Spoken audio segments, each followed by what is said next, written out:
It is the dawn of a new century. Members of the Amalgamated Transit Union, the product of a noble past, look forward to our future, bright with promise. Drawing strength from their heritage, they are confident in their future. They stand tall, filled with ATU pride. We've passed the test, out in front of the rest. There's a pride that we can't see. We blaze the trail as our songs prevail with uplifting melody. With our spirits soaring skyward, there's nothing we can't do. As the night begins descending, our tomorrow comes shining through. We're standing tall, the best of all. Now we are the ones. We are here to stay, growing every day, and we're shining like the sun. Taking command, we're standing tall as one. We have reason to stand tall. Ours is a heritage of struggle, endurance, and innovation that is a source of pride to every dedicated member of the ATU throughout the United States and Canada.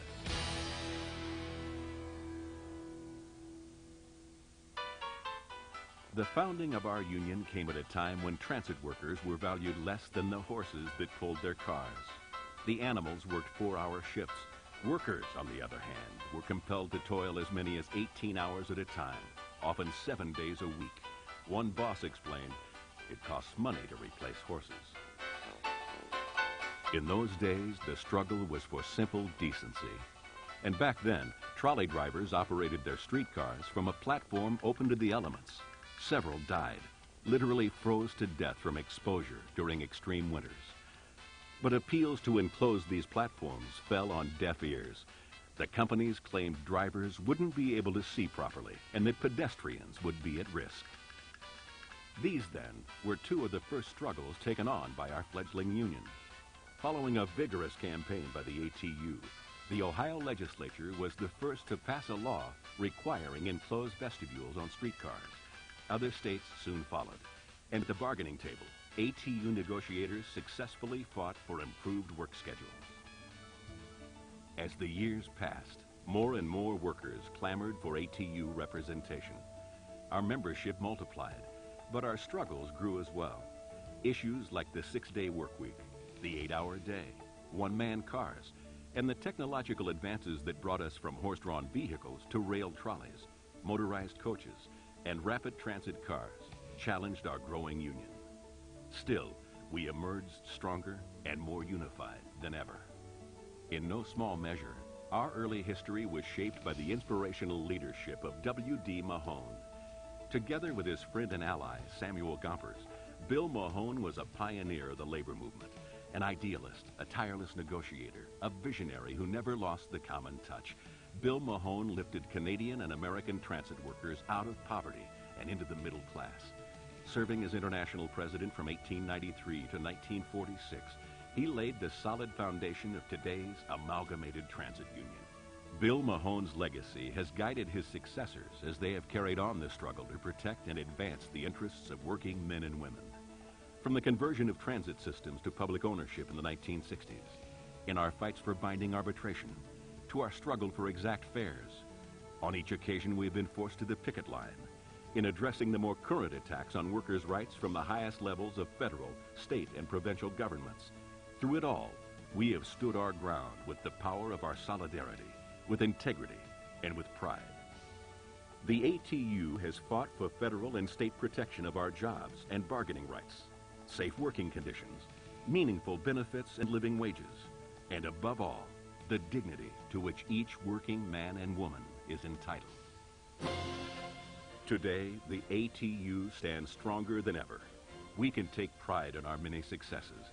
Our union has earned new stature among employers, and the way has been opened for collaborative labor management relations built upon mutual trust and respect. Rising to answer the call of newly elected AFL-CIO President John Sweeney, the ATU has rededicated its organizing efforts in the last few years. Local unions across the United States and Canada have responded, bringing on board more than 2,000 new members each year. We've made noteworthy gains in the school bus, paratransit, emergency service, and of course, transit sectors, adding multiple new units in New York City, Western Pennsylvania, Cincinnati, Greater Portland and its surrounding area. In Canada, too, we have added to the ATU family with major victories in Regina, Toronto, and Ottawa. And we are actively seeking an alliance with transit workers in Puerto Rico. In the legislative halls of government, our accomplishments have been significant. In the United States, despite continuing right-wing threats to 13C, the labor protection requirements of the Federal Transit Act remain intact. And the passage this past summer of the Transportation Equity Act guarantees billions of dollars more each year for mass transit. In Canada, we led the fight for legislation to protect collective bargaining rights and stall bus deregulation. And we continue to fight transit funding cuts urged by the Harris government. The threat of contracting out continues, but so does our resolve to fight it everywhere it rears its ugly head. All across North America, we've honed our economic arguments against contracting out and capitalized on our record for unparalleled service. Whether the threat came in the form of legislation or the direct efforts of management, ATU locals have risen to the challenge of contracting out in the tradition of Bill Mahone and our other founders. And our efforts will continue at the ballot box, in the boardrooms, at the bargaining table, in the legislative halls, and in the arena of public opinion. We have pledged ourselves to protect the interests of our fellow brothers and sisters and their families. We can also take pride that the Amalgamated Transit Union is in the forefront of the current revitalization of the labor movement. From local unions to our international, we are each part of this historic effort to bring union representation to the unorganized, to promote the appreciation of labor, to enhance our political and civic activities, to become a renewed force for workplace justice.